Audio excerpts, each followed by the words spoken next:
Buenas tardes, hermanos, bendiciones, bienvenidos a una nueva emisión de Vox Veritatis. Y bueno, el día de hoy vamos a hablar sobre dos grandes santos que hace poco canonizaron y son Carlo Acuti y Pier Giorgio Frassati. Estos dos santos realmente han dejado una huella muy grande en el mundo. Y bueno, hoy tenemos una invitada muy especial que nos va a hablar exactamente y especialmente de Carlo Acuti.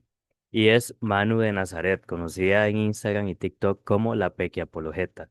Es una joven católica de Estados Unidos que ha asumido con valentía y pasión la misión de la apologética, dar razón de la fe con claridad, alegría y convicción, especialmente dirigida a los jóvenes de todo el mundo. Con un estilo sencillo, fresco y directo, Manu responde a dudas sobre la fe católica, desmonta falsas creencias y muestra que la Iglesia tiene respuestas sólidas y llenas de esperanza para quienes buscan la verdad. Su vida está profundamente marcada por el amor a Jesús Eucaristía y a la Virgen María, a quienes reconoce como el centro de su espiritualidad y la fuente de su fuerza. Manu se presenta como una voz joven dentro de la Iglesia, recordando que ser católico hoy no significa ser débil ni anticuado, sino vivir con alegría la verdad del Evangelio. A través de sus redes se ha convertido en un referente para miles de jóvenes que buscan fortalecer su fe, descubrir la belleza de la Iglesia y aprender a defenderla con respeto y valentía. En palabras de San Pedro, estén siempre dispuestos a dar respuesta a todo el que les pida razón de la esperanza que ustedes tienen. Primera de Pedro 3:15.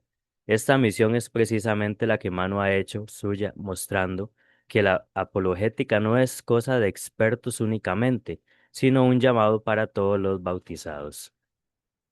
Entonces, para ir iniciando, vamos a hacer lo que es la oración inicial. Nos vamos a poner en presencia del Padre, del Hijo, del Espíritu Santo. Amén. Ven, Espíritu Divino, manda tu luz desde el cielo. Padre amoroso del pobre, don en tus dones espléndido. Luz que penetra las almas, fuente del mayor consuelo. Ven, dulce huésped del alma, descanso de nuestro esfuerzo. Tregua en el duro trabajo, brisa en las horas de fuego. Gozo que enjuga las lágrimas y reconforta en los duelos. Entra hasta el fondo del alma, divina luz, y enriquecenos. Mira el vacío del hombre si tú le faltas por dentro. Mira el poder del pecado cuando no envías tu aliento. Riega la tierra en sequía, sana el corazón enfermo, lava las manchas, infunde calor de vida en el hielo. Doma el espíritu indómito, guía al que tuerce el sendero. Reparte tus 7 dones según la fe de tus siervos. Por tu bondad y tu gracia, dale al esfuerzo su mérito. Salva al que busca salvarse y danos tu gozo eterno.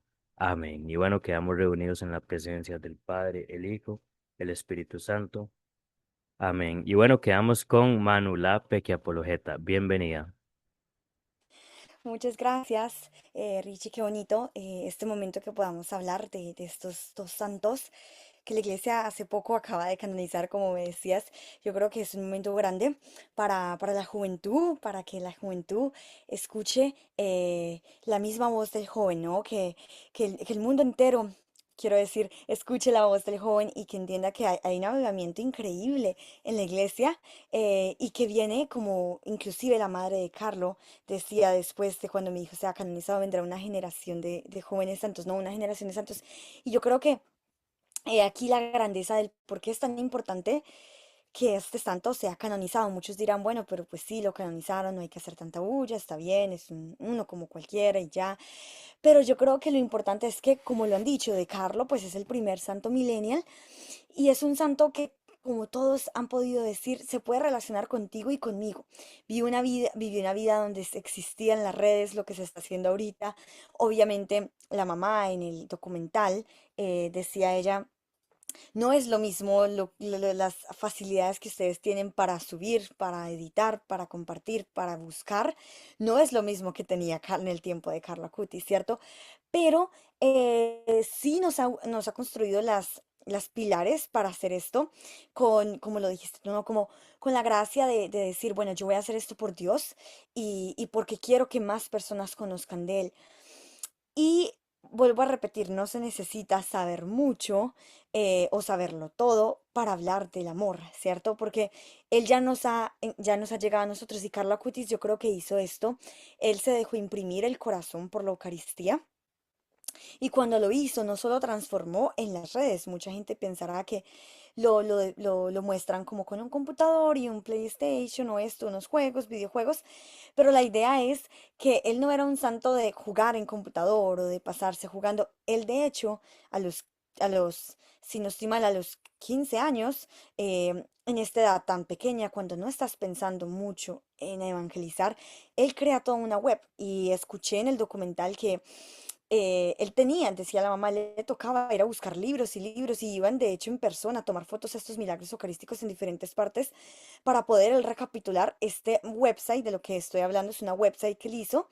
En esa época hizo una website, Carla Cutis, le tocó a ese año que nadie le había explicado que era tecnología, coding y todo esto. Él mismo buscó, él mismo aprendió y lo hizo para que hoy tuviéramos estos milagros y ya han sido entregados y mostrados en Estados Unidos, ya casi que en todos los estados, pero ya está saliendo de Estados Unidos.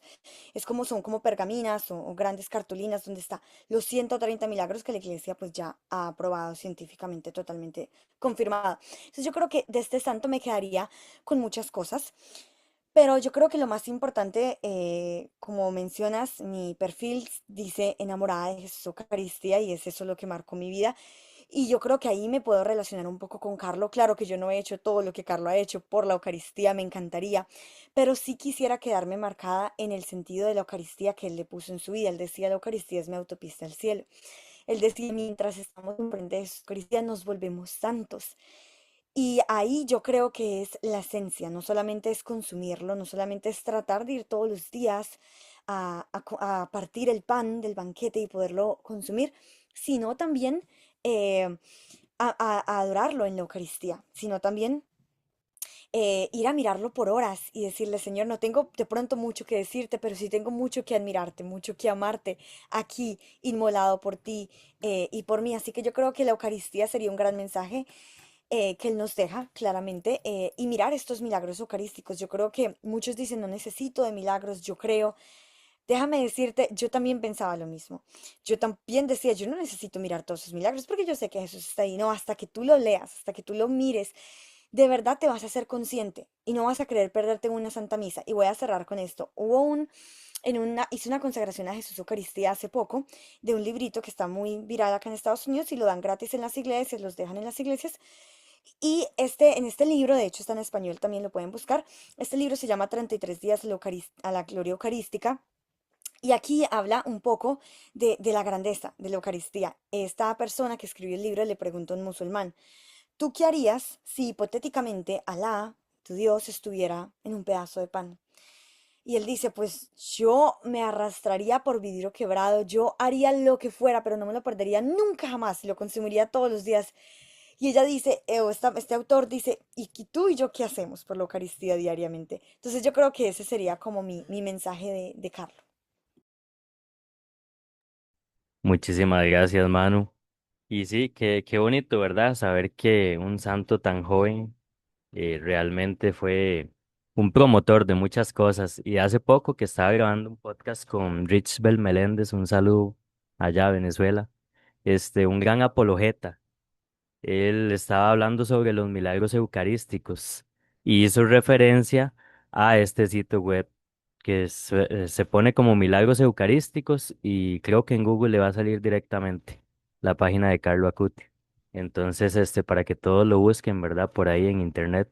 Es una página muy bonita donde nos va a ayudar a crecer mucho en nuestra fe y a enamorarnos más de Jesús Eucaristía. Y bueno, a mí me tocó hablar sobre Pier Giorgio Frassati y lo que hice fue por acá un pequeño resumen, porque sinceramente no es que yo lo conociera mucho, pero sí sé que lo habían canonizado, entonces empecé a buscar un poco sobre él y la verdad me cautivó porque es un gran santo también. Y bueno, vamos a hacer un pequeño viaje profundo a la vida de este joven que marcó a la iglesia y al mundo entero, Pier Giorgio Frassati, un muchacho que apenas vivió 24 años, pero que dejó un ejemplo tan luminoso que hoy sigue inspirando a jóvenes, adultos y familias enteras. Jesús me visita cada mañana en la Eucaristía y yo le devuelvo la visita en los pobres. Este era el secreto de Pier Giorgio. San Juan en su primera carta nos dice, no amemos de palabra ni de boca, sino con obras y de verdad. Primera de Juan 3:18. Pues bien, Pier Giorgio fue un joven que amó con obras y con verdad. Él nació en Turín, Italia, el 6 de abril de 1901 y su familia era de buena posición económica. Su padre, Alfredo Frassati, era un hombre muy reconocido, era periodista, fundador del periódico La Stampa, político, senador y hasta embajador de Italia en Alemania. Un hombre exitoso pero bastante frío en lo espiritual. Su madre, Adela Ametis, era pintora, más sensible al arte, pero tampoco muy cercana a la fe. Podemos decir que Pier Giorgio no creció en un hogar donde la fe brillara, y sin embargo desde pequeño mostró un corazón sensible a Dios.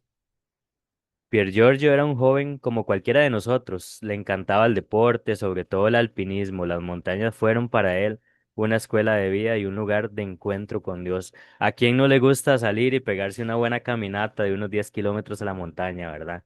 Qué bonito porque uno respira el aire fresco. Uno ve las grandezas de Dios, el arte de Dios y el amor de Dios en los árboles, en toda la naturaleza. Y pues de Per Giorgio era uno que no se perdía estas cosas, ¿verdad? A él le encantaba el senderismo, le encantaba el alpinismo, estas caminatas en la montaña, como muchos de nosotros. Él era alegre, extrovertido, le gustaba pasar tiempo con sus amigos y bromear y cantar. A la vez cultivaba una profunda vida espiritual, misa diaria, adoración, rosario, lectura del Evangelio. Él no era un joven aislado o triste, era alegre, lleno de entusiasmo. Juan Pablo II lo llamó el hombre de las bienaventuranzas, porque en su vida se podían leer las palabras de Jesús. Bienaventurados los pobres de espíritu, los limpios de corazón, los que trabajan por la paz. Mateo 5, del 1 al 12. Entonces hay algo que caracterizó a Pier Giorgio, y fue su amor a los pobres. Él desde adolescente se unió a la Sociedad de San Vicente de Paul. Allí comenzó a visitar enfermos, ancianos, familias sin recursos. Él llevaba medicina, ropa, comida, pero sobre todo la alegría. Sus amigos decían que a veces desaparecía de las reuniones y luego descubrían que había ido a visitar a alguien que sufría. Él mismo decía, Jesús me pide que lo sirvan los pobres, no puedo negarme. Algo no muy lejos de lo que nos hacía entender San Francisco de Asís, ¿verdad? Aquí podemos hacer una pausa. Y bueno, el Catecismo de la Iglesia Católica en el numeral 2443 nos dice, Dios bendice a quienes ayudan a los pobres y reprueba a quienes se desentienden de ellos. Un día le preguntaron por qué llegaba tan tarde a casa y su respuesta fue clara, había estado en los barrios pobres llevando ayuda. Allí él encontraba a Cristo. Entonces ya vimos que es un santo joven que le encantaba la montaña, que era bromista porque pues sí lo era. Él era una persona muy alegre, era una persona que no se quedaba quedito, una persona que pasaba muy ocupada, con su tiempo muy ocupado. Y de hecho San Francisco de Sales nos invita a leer el combate espiritual y en el combate espiritual nos dice que benditas sean todas esas ocupaciones que nos mantienen cerca de Dios y lejos de lo que es el pecado, lejos de lo que es las tentaciones. Entonces él se tomaba muy en serio estas cosas y su lema favorito era verso alto, hacia lo alto, es que no sé pronunciar bien el italiano, disculpe. Con esto él no hablaba de las cumbres, sino de la meta final, que es el cielo. Él se refería al cielo.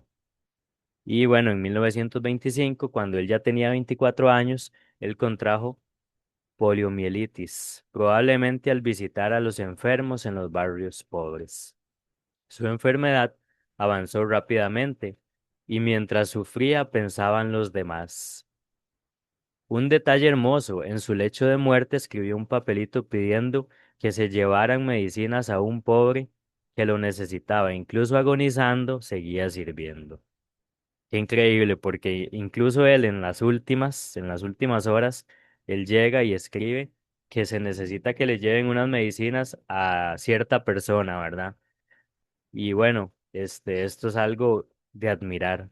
Él murió el 4 de julio de 1925 y sus padres pensaban que el funeral sería algo íntimo, con amigos cercanos, pero al llegar el día, las calles de Turín se llenaron de pobres, obreros, jóvenes, todos aquellos a los que Pier Giorgio había ayudado en silencio.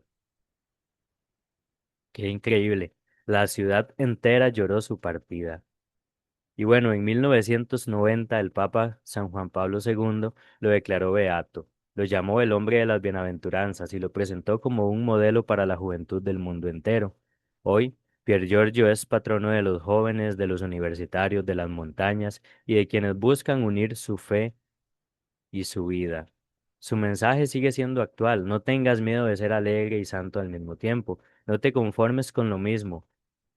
Apunta siempre hacia lo alto. Descubre a Cristo en la Eucaristía y en los pobres. Entonces, ¿qué nos dice Pier Giorgio? Bueno, que nos alegremos, que no dejemos lo que estamos haciendo, que sigamos con el deporte, con nuestras amistades y todo, pero siempre teniendo esa mirada en lo alto, esa mirada en el cielo, esa mirada en Dios. Y bueno, esto es lo que yo tengo, ¿verdad? Sobre Pier Giorgio, entonces no sé si quisieras agregar algo. Me gustó mucho. Sí, es increíble que muchos no conocíamos a Pier Giorgio Frassati. Yo tampoco lo conocía mucho. eh, pero yo creo que la importancia es que los dos sí son muy similares. Casi todo lo que cuentas de Pier Giorgio, no lo conté yo de Carlo, pero es casi igual. En el funeral también pasó esto. También tiene una familia también económicamente bien. Y también hacía cosas muy a las escondidas. em, Digámoslo así, por su humildad, su gran respeto con, con aquellas personas que lo necesitaban. Hay una historia muy bonita había un señor y ellos se saben el nombre y todo, no lo trataban como el mendigo, sino que lo trataban con nombre y todo, la familia, porque Carlos les había enseñado que esta persona comía como ellos comían y no les llevaban las horas, sino que él decía, mamá, hace un plato de comida como me lo hiciste a mí, hazme otro que lo voy a llevar allí a esta persona. Y así, poquito a poquito, había un musulmán, que yo creo que ya han escuchado muchos la historia, que lo acompañaba, que lo llevaba al colegio, lo llevaba, y siempre que lo llevaba al colegio o a diferentes actividades, él le pedía que lo dejara entrar al Santísimo. Y dice el musulmán, todos los días Carlos me explicaba quién estaba ahí, porque él tenía que ir. Y yo creo que aquí, y conocemos que sus padres, pues igual, también un poco fríos espiritualmente, es muy parecido, es como si estos santos hubieran estado juntos pero espiritualmente.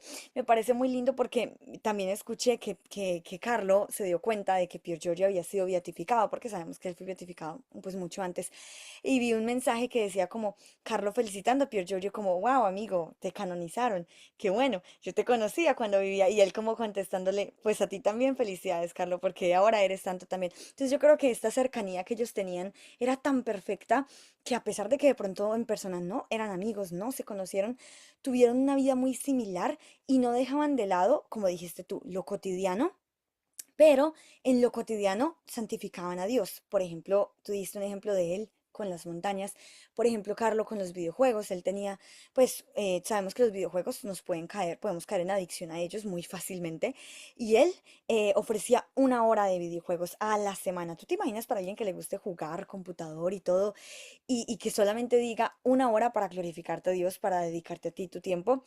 Y él decía, me voy feliz o pues tranquilo porque no desperdicié ni un minuto, pues agradando a Dios. Entonces yo creo que no es como cortar de largo todo aquello que no sea misa, que no sea rosario. Yo creo que la santidad se trata más en vivir la santidad en los espacios donde de pronto no es muy cotidiana esa santidad.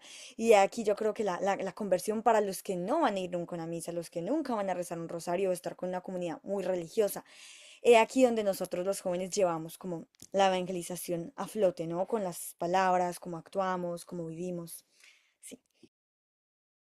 Sí, así es. De hecho, yo pienso que ellos dos han movido mucho lo que es la juventud en este mundo y bueno, ya el camino lo estaba preparando desde antes, ¿verdad? Los papas, de hecho Juan Pablo II, que también arrebató muchos jóvenes al enemigo, ¿verdad? Y los encaminó a lo que es esto, el amor a Dios, el amor a Jesús, Eucaristía, a la Virgen Santísima. Y bueno, yo creo que esto esta conversación que hemos tenido, estos temitas tan bonitos, ¿verdad? Sobre Carlo Acuti y Pier Giorgio Frassati. Bueno, esperamos que les guste al público, ¿verdad?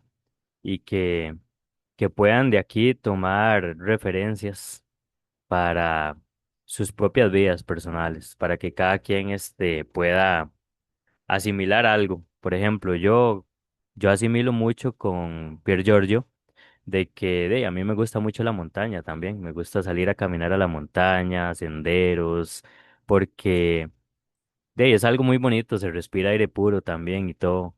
Entonces, de hecho aquí en Costa Rica está la caminata de Chiripo, es una caminata muy grande, muy, bueno, y mucho frío allí arriba, ¿verdad? Y todo.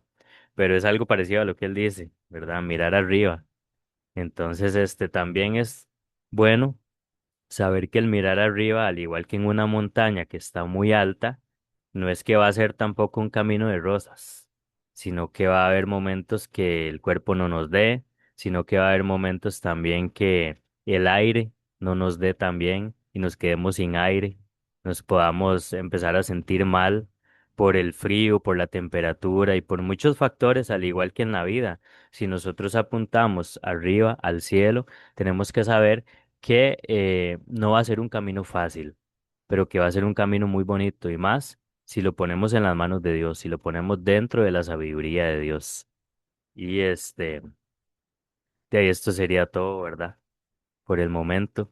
Entonces, hermano, si nos puedes ayudar con la oración final. Gracias, claro que sí. Vamos a pedirle a Jesús que nos regale la valentía, la paciencia, la gracia, los dones, los frutos que cada uno de nosotros necesita para llegar a esa santidad, porque no queremos ser imitadores de Carlo, imitadores de Pier Giorgio, simplemente porque ellos llegaron a la santidad, sino que nosotros todos estamos llamados a la santidad con la misión y vocación propia que se nos ha sido dada por Dios. Así que Dios te pedimos que tomes en cuenta todo aquello que nos hace falta, todo aquello que no tenemos, para que tú suplas aquello que nos falta, para que tú nos des la gracia que necesitamos para poder amarte, adorarte y glorificarte en nuestra vida, en nuestra cotidianidad, pero más especialmente que podamos conocer esos misterios que hay en aquel amor que se ha entregado hasta lo último, para que nosotros también asemejemos nuestro corazón a ti y que a través de la Eucaristía y de la Santísima Virgen María podamos llegar a la gloria de tu resurrección. Y decimos, gloria al Padre, al Hijo, al Espíritu Santo.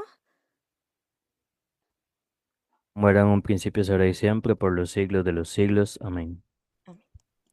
Y bueno, hermanos, esto ha sido el final de este programa y esperamos que les guste, ¿verdad? Manu y yo, ojalá que este granito de arena que pusimos les guste y puedan disfrutarlo. Y bueno, muchísimas gracias, Manu, de verdad. Muchas gracias por estar acá en Vox Veritatis nuevamente. Y bueno, y esperamos ojalá en un futuro tenerte en más programas también. Y bueno, hermanos, que Dios me los bendiga y que pasen una excelente tarde y nos vemos en una nueva emisión de Vox Veritatis Podcast. Bendiciones.